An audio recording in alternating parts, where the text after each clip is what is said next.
Welcome back to another technical deep dive here in the debug zone. Today we're tackling a big question and breaking it down with insights from other users. Hopefully this clears up some misconceptions and helps you get the answer you need.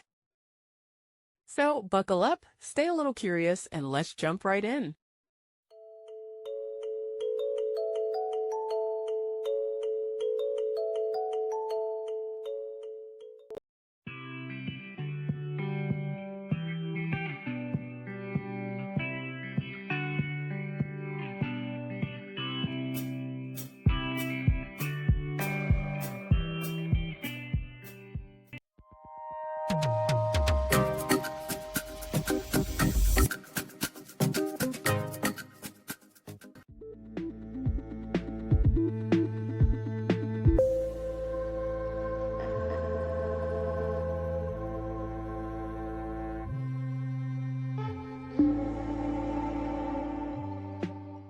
And that's a wrap.